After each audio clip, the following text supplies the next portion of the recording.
So, David, you wanted to get into item level, right? I do. I do.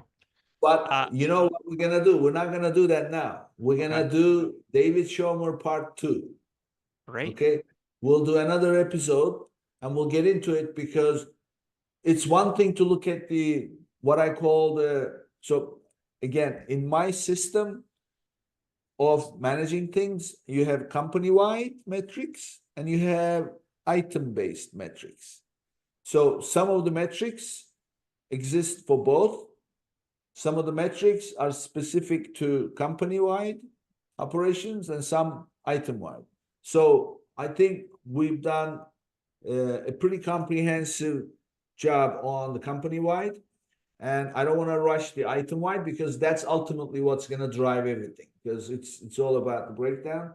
So we're going to bring you back and get into that there because the next few minutes I want to spend is the favorite part of my episode, every episode, and I don't want to rush that.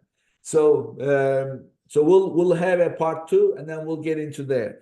So right now, what I want to do is I want to peel back the layers of the David Schomer onion. All right. And then see what is really the real driver that brought you here. So tell me about your background, but what I'm interested in is not your resume. It's about your life experiences. So how did you get to be like, you grew up on a farm and then CPA and then entrepreneur. So tell us, when was the first time that you remember that you had this entrepreneurial tendency? Absolutely. Yeah. I would say it does go back to childhood. So I grew up on a farm in Iowa. And as it relates to e-commerce, we were pretty early adopters of ordering things online. To get a part for the tractor, would typically take half a day, and you'd go to John Deere and they would not have the part that you needed.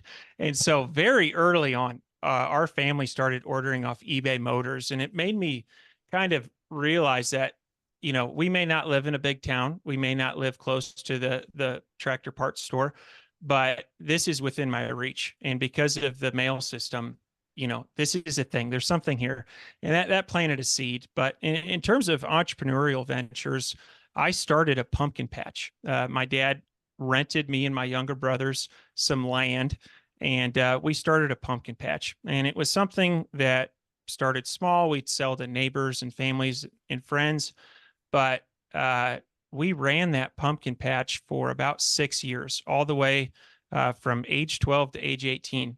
And by the end of it, we had introduced more than just pumpkins. We were selling sweet corn and all types of melons, and we had scaled it to be pretty big for a bunch of kids.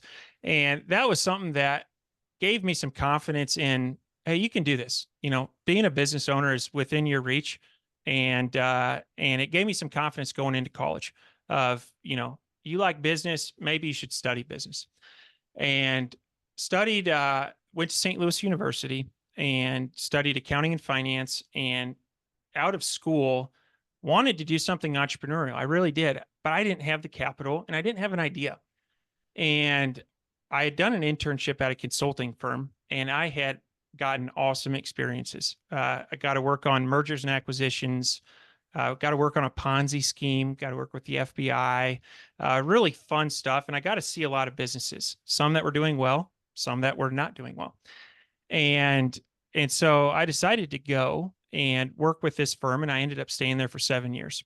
And that's something that I have a podcast called Firing Demand, which it may sound disingenuous to previous employers, but it's not. During those 7 years, I was compensated in 2 ways. One was the cash compensation that went into my pocket, but probably the more valuable compensation was the visibility that I had into business and how business works.